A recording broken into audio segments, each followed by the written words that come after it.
كلنا أيها الأحبة خطاء، وكلنا يذنب، وكلنا يعصي. فمن هو الذي لم يعص الله؟ ومن هو الذي لم يتنكب الطريق؟ ومن الذي لم تكتب عليه السيئات والذنوب؟ مصداق ذلك قول الرسول صلى الله عليه وسلم: خير الخطائين التوابون. كل بني آدم خطاء، وخير الخطائين التوابون. ويقول عليه الصلاة والسلام: كل أمتي معافى إلا المجاهرين. فينبغي للعبد أن يتفكر في نفسه. فيا أخي، للذنوب والمعاصي آثار في الدنيا والآخرة.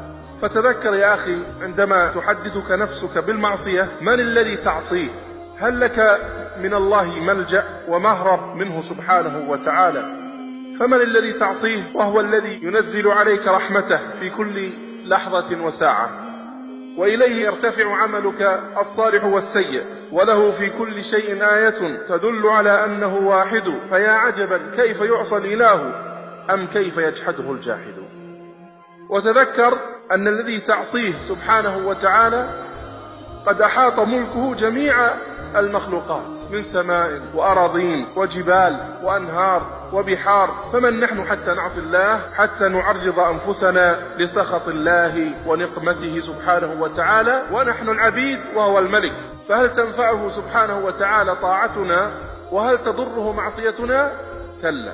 وتذكر أيضا قبل الذنب، تذكر حالك في سكرات الموت. فكيف الحال وأنت ترى الملائكة تقترب إليك تريد نزع روحك؟ فهل ستراهم في أطيب مشهد وأطيب رائحة وهم يثبتونك ويبشرونك، أم أنك ممن سيفاجأ بالملائكة وهي تقترب منه وهي تفزعه قبل موته؟ نسأل الله يعافينا وإياكم.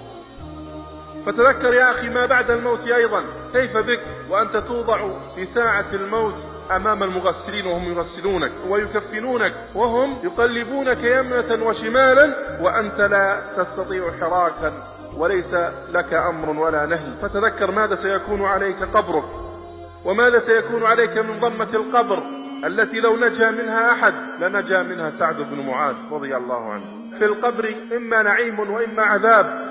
فتذكر أيضا كيف الحال إذا ختم على المرء بهذا الذنب الذي سيعمله، أليس سيبعث عليه أمام الله سبحانه وتعالى؟ كما قال الرسول صلى الله عليه وسلم: إنما الأعمال بالخواتيم. وتذكر إذا ختم عليك بهذا الذنب وهذه المعصية فكيف سيكون حالك بعد الموت؟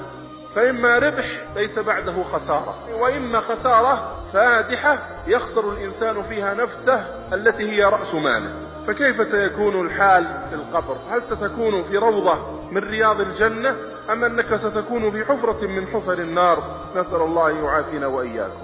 نسأل الله يجعلنا وإياكم من أهل الجنة.